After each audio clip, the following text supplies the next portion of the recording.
Hi friends, Jesus with us ಚಾನೆಲ್ಗೆ ನಿಮಗೆ ಮತ್ತೆ ಸ್ವಾಗತ. ದಯವಿಟ್ಟು ವಿಡಿಯೋವನ್ನು ಸ್ಕಿಪ್ ಮಾಡದೆ ಪೂರ್ತಿ ನೋಡಿ ದೇವರ ವಾಕ್ಯವನ್ನು ಸಂಪೂರ್ಣ ತಿಳಿಯುವಿರಿ. ನೀವು ಫಸ್ಟ್ ಟೈಮ್ ನಮ್ಮ ಚಾನೆಲ್ಗೆ ಬಂದಿದ್ದಾರೆ, ದಯವಿಟ್ಟು ಸಬ್ಸ್ಕ್ರೈಬ್ ಮಾಡಿ. ವಿಡಿಯೋವನ್ನು ಲೈಕ್ ಮಾಡಿ, ವಿಡಿಯೋವನ್ನು ನಿಮ್ಮ ಸ್ನೇಹಿತರಿಗೆ ಶೇರ್ ಮಾಡಿ. ನಿಮ್ಮಿಂದ ನಮಗೆ ಹೊಸ ವಿಡಿಯೋ ಮಾಡಲು ಸ್ಫೂರ್ತಿ ಸಿಗುತ್ತದೆ.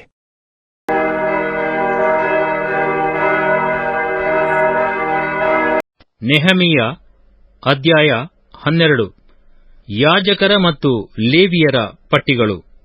ಶೆಯಲ್ತೀಯೇಲನ ಮಗನಾದ ಜೆರುಬ್ಬಾಬೆಲ್, ಯೇಷುವ ಇವರೊಡನೆ ಯಹೂದ ದೇಶಕ್ಕೆ ಬಂದ ಯಾಜಕರು, ಲೇವಿಯರು ಸೆರಾಯ, ಯೆರೆಮೀಯ, Ezra, Amariah, Malluch, Hattush, Shecaniah, Rehum, ಮೆರೆಮೋತ್, ಇದ್ದೋ, ಗಿನ್ನೆತೋನ್, ಅಬೀಯ, ಮೀಯಾಮೀನ್, ಮಾದ್ಯ, ಬಿಲ್ಗ, ಶೆಮಾಯ, ಯೋಯಾರಿಬ್, ಯೆದಾಯ, ಸಲ್ಲು, ಆಮೋಕ್, ಹಿಲ್ಕೀಯ, ಯೆದಾಯ ಇವರು ಯೆಷೂವನ ಕಾಲದಲ್ಲಿ ಯಾಜಕರ ಮತ್ತು ಅವರ ಬಂಧುಗಳ ಪ್ರಧಾನರು. ಲೇವಿಯರು ಯೇಷೂವ, ಬಿನ್ನೋಯ್, ಕದ್ಮೀಯೇಲ್, ಶೇರೇಬ್ಯ, ಯೆಹೂದ, ಮತ್ತನ್ಯ ಇವರು. ಮತ್ತನ್ಯನು ಅವನ ಸಹೋದರರು ಕೃತಜ್ಞತಾ ಭಜನ ನಾಯಕರು. ಇವರ ಸಹೋದರರಾದ ಬಕ್ಬುಕ್ಯ, ಉನ್ನಿ ಎಂಬವರು ಭಜನ ಸೇವೆಯಲ್ಲಿ ಇವರೆದುರಿಗೆ ನಿಂತು ಹಾಡುವವರು. ಯೇಷುವನು ಯೋಯಾಕೀಮನನ್ನು, ಯೋಯಾಕೀಮನು ಎಲ್ಯಾಷೀಬನನ್ನು, ಎಲ್ಯಾಷೀಬನು ಯೋಯಾದನನ್ನು, ಯೋಯಾದನು ಯೋನಾತಾನನನ್ನು, ಯೋನಾತಾನನು ಯದ್ದೂವನನ್ನು ಪಡೆದರು.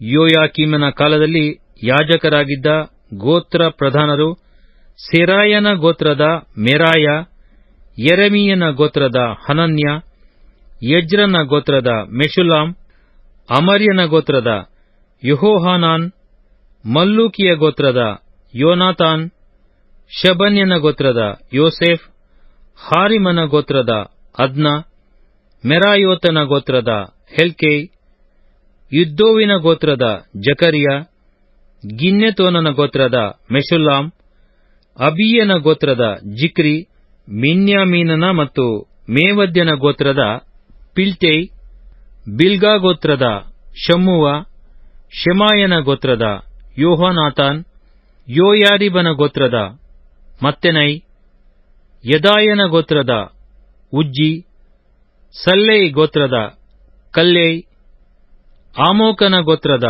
ಏಬೆರ್, ಹಿಲ್ಕೀಯನ ಗೋತ್ರದ ಹಷಬ್ಯ, ಯೆದಾಯನ ಗೋತ್ರದ ನೆತನೇಲ್ ಇವರು. ಎಲ್ಯಾಷೀಬ್, ಯೋಯಾದ, ಯೋಹಾನಾನ್, ಯದ್ದೂವ ಇವರ ಕಾಲಗಳಲ್ಲಿದ್ದ ಲೇವಿಯ ಗೋತ್ರ ಪ್ರಧಾನರ ಪಟ್ಟಿಯೂ ಪಾರಸಿಯನಾದ ದಾರ್ಯಾವೆಷ ರಾಜನ ಆಳಿಕೆಯವರೆಗಿದ್ದ ಯಾಜಕರ ಪಟ್ಟಿಯೂ ಉಂಟು. ಎಲ್ಯಾಷೀಬನ ಮೊಮ್ಮಗನಾದ ಯೋಹಾನನ ಕಾಲದವರೆಗಿದ್ದ ಲೇವಿಯ ಗೋತ್ರ ಪ್ರಧಾನರ ಪಟ್ಟಿಯು ಪೂರ್ವಕಾಲ ವೃತ್ತಾಂತವೆಂಬ ಗ್ರಂಥದಲ್ಲಿ ಬರೆದಿರುತ್ತದೆ.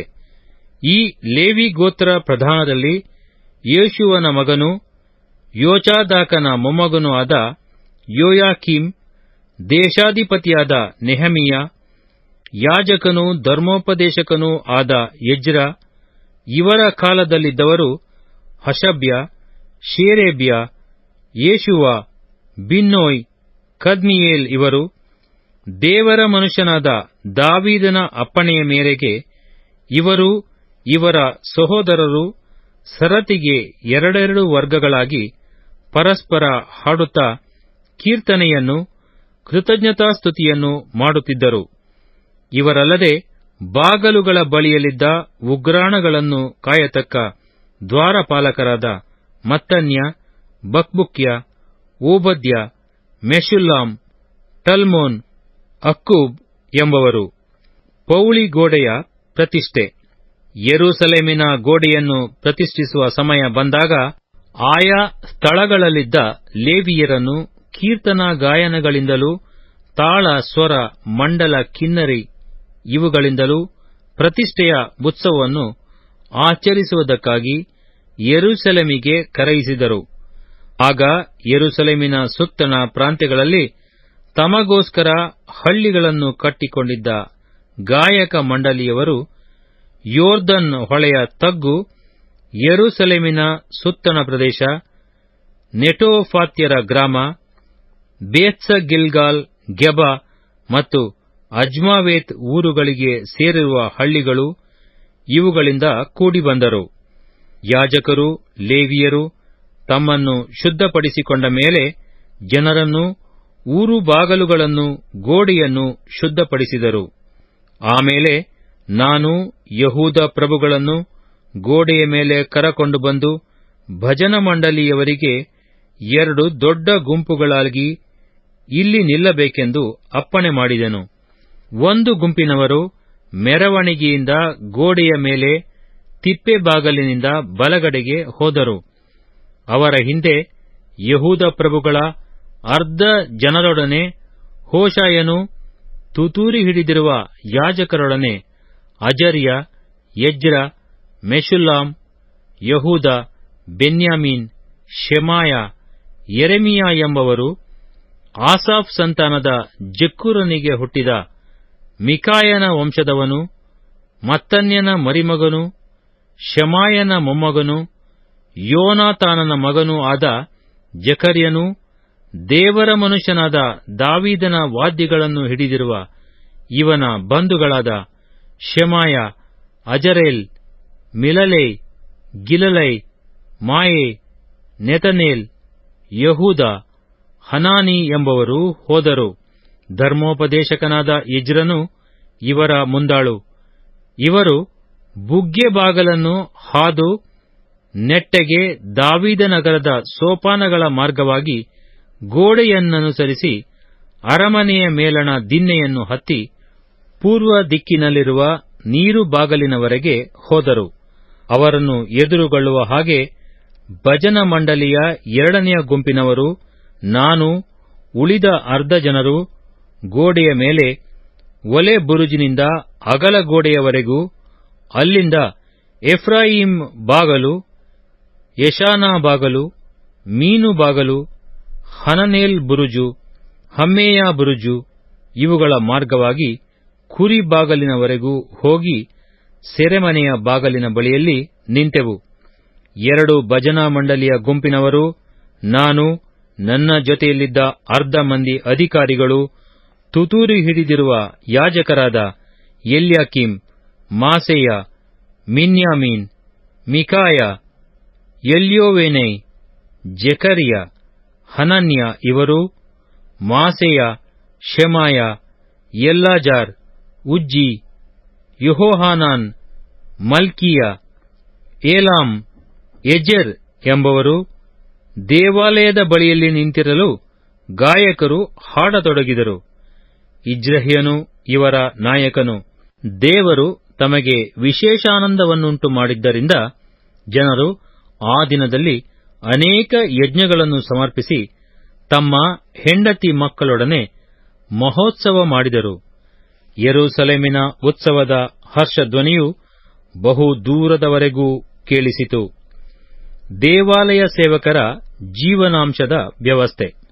ಸೇವೆ ಮಾಡುತ್ತಿದ್ದ ಯಾಜಕರ ಮತ್ತು ಲೇವಿಯರ ವಿಷಯದಲ್ಲಿ ಯೆಹೂದ್ಯರಿಗೆ ಬಹು ಸಂತೋಷವುಂಟಾದದರಿಂದ ಆ ದಿನದಲ್ಲಿ ಅವರು ಧರ್ಮವಿಧಿಯ ಪ್ರಕಾರ ಆಯಾ ಊರುಗಳ ಭೂಮಿಯಿಂದ ಯಾಜಕರಿಗೂ ಲೇವಿಯರಿಗೂ ಸಿಕ್ಕತಕ್ಕ ಭಾಗಗಳನ್ನು, ಅಂದರೆ ದೇವರಿಗೋಸ್ಕರ ಪ್ರತ್ಯೇಕಿಸತಕ್ಕ ವಸ್ತು, ಪ್ರಥಮಫಲ, ದಶಮಾಂಶ ಇವುಗಳನ್ನು ಸಂಗ್ರಹ ಮಾಡತಕ್ಕ ಕೊಠಡಿಗಳ ಮೇಲೆ ಪಾರುಪತ್ಯಗಾರರನ್ನು ನೇಮಿಸಿದರು.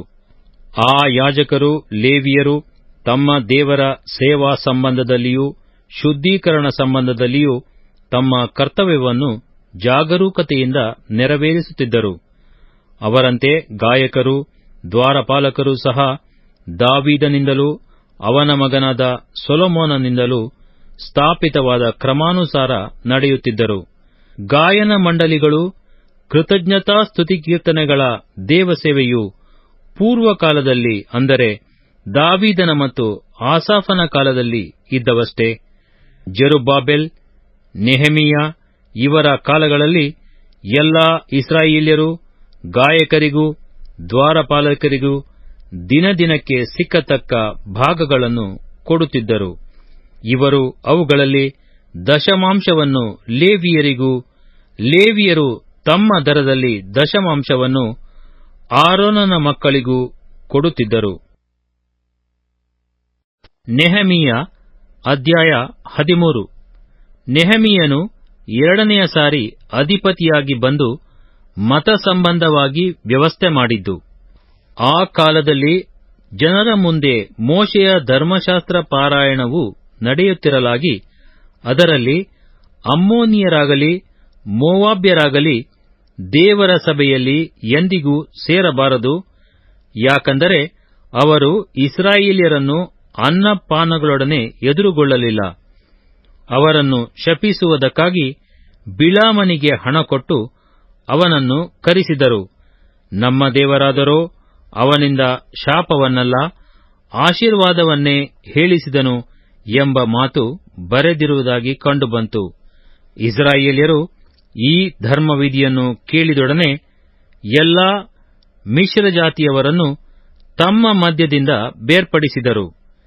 ಇದಕ್ಕಿಂತ ಮೊದಲು ಯಾಜಕನಾದ ಎಲ್ಯಾಷೀಬನು ನಮ್ಮ ದೇವಾಲಯದ ಕೊಠಡಿಗಳ ಮೇಲ್ವಿಚಾರಕನಾಗಿ ನೇಮಿಸಲ್ಪಟ್ಟಿದ್ದನು. ಇವನು ಟೋಬೀಯನ ಬೀಗನಾಗಿದ್ದರಿಂದ ನೈವೇದ್ಯ ದ್ರವ್ಯ, ಧೂಪಪಾತ್ರೆ ಇವುಗಳನ್ನು, ಧಾನ್ಯ, ದ್ರಾಕ್ಷಾರಸ, ಎಣ್ಣೆ ಇವುಗಳ ದಶಮಾಂಶವನ್ನು ಲೇವಿಯ, ಗಾಯಕ, ದ್ವಾರಪಾಲಕ ಇವರಿಗೆ ಸಲ್ಲತಕ್ಕ ಪದಾರ್ಥಗಳನ್ನು, ಯಾಜಕರಿಗೋಸ್ಕರ ಪ್ರತ್ಯೇಕಿಸತಕ್ಕ ಪದಾರ್ಥಗಳನ್ನು ಇಡುವುದಕ್ಕಾಗಿ ಉಪಯೋಗವಾಗುತ್ತಿದ್ದ ಕೊಠಡಿಯನ್ನು ಅವನಿಗೋಸ್ಕರ ಸಿದ್ಧಮಾಡಿಸಿ ಕೊಟ್ಟಿದ್ದನು.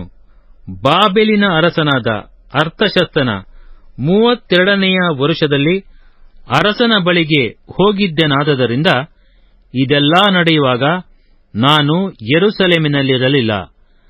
ಕಾಲಾಂತರದಲ್ಲಿ ನಾನು ಅರಸನಿಂದ ಅಪ್ಪಣೆ ಪಡಕೊಂಡು ತಿರುಗಿ ಯೆರೂಸಲೇಮಿಗೆ ಬಂದಾಗ ಎಲ್ಯಾಷೀಬನು ಟೋಬೀಯನಿಗೋಸ್ಕರ ದೇವಾಲಯದ ಪ್ರಾಕಾರದೊಳಗೆ ಕೊಠಡಿಯನ್ನು ಸಿದ್ಧ ಮಾಡಿಕೊಟ್ಟಿದ್ದನ್ನು ನೋಡಿ ಈ ದುಷ್ಕೃತ್ಯದ ದೆಸೆಯಿಂದ ಬಹಳವಾಗಿ ವ್ಯಸನಗೊಂಡು ಟೋಬೀಯನ ಮನೆಯ ಸಾಮಾನುಗಳನ್ನು ಆ ಕೊಠಡಿಯಿಂದ ಹೊರಗೆ ಹಾಕಿಸಿ ಕೊಠಡಿಯನ್ನು ಶುದ್ಧಿ ಮಾಡುವುದಕ್ಕೆ ಅಪ್ಪಣೆ ಕೊಟ್ಟು, ಅದು ಶುದ್ಧವಾದ ಮೇಲೆ ದೇವಾಲಯದ ಪಾತ್ರೆ, ನೈವೇದ್ಯ, ದ್ರವ್ಯ, ಧೂಪ ಇವುಗಳನ್ನು ತಿರುಗಿ ಅಲ್ಲಿಡಿಸಿದೆನು.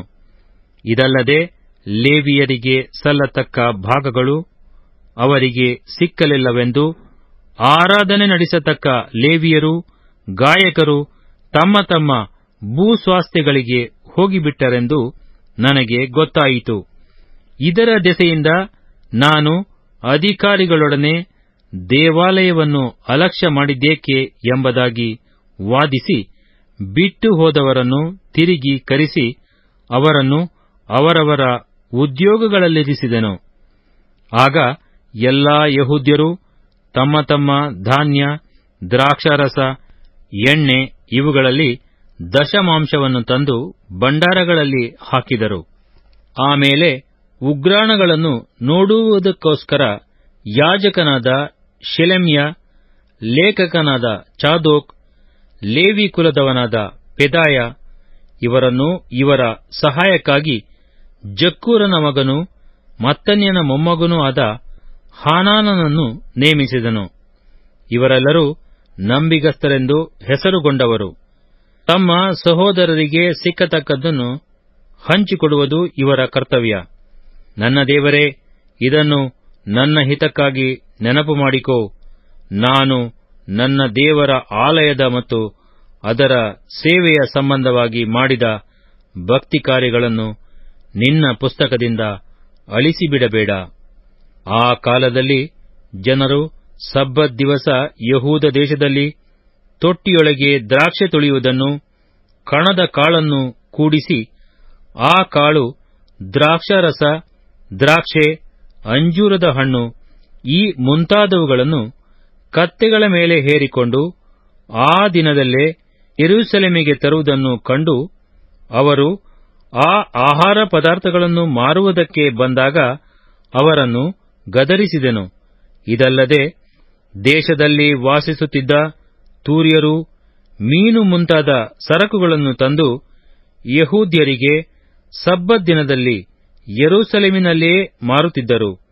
ಆಗ ನಾನು ಯೆಹೂದ ಶ್ರೀಮಂತರಿಗೆ, ನೀವು ಮಾಡುವುದು ಎಂಥ ದುಷ್ಕೃತ್ಯ!